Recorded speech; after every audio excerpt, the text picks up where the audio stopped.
Үй жағдайында 5 минутта тістің сарғайғанын қалай кетіреміз? Құрметті бауырлар, мен жақында бұл әдісті интернетте көріп қалдым.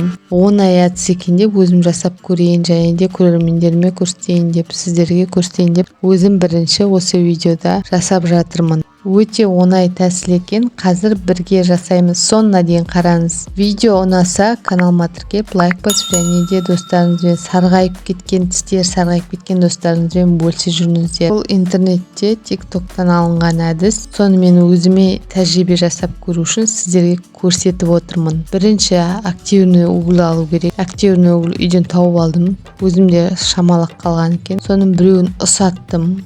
Ұсақтау керек. Сосын үстіне су құясыз. Сосын араластырасыз. Шамалдау шығар, пышылдаған. Сосын соны араластырасыз. Сосын үстіне кәдімгі жуып жүрген щеткаңызды аласыз.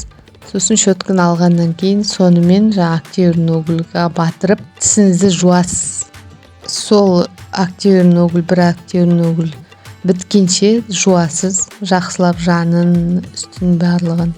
Одан кейін таза сумен шайып тастайсыз. Нәтижесі менің байқаған эмальді жақсартады екен, жылтыр береді, жылтыратады. Тісті сарғайғанды аздап кетіреді. Енді толықтай емес, толықтай кетіру үшін аптасына бір жасап тұру керек сияқты.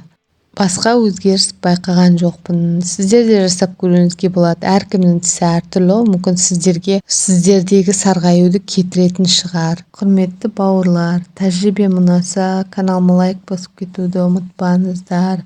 Денсаулықтарыңыз мықты болсын. Келесі видеода кездескенше.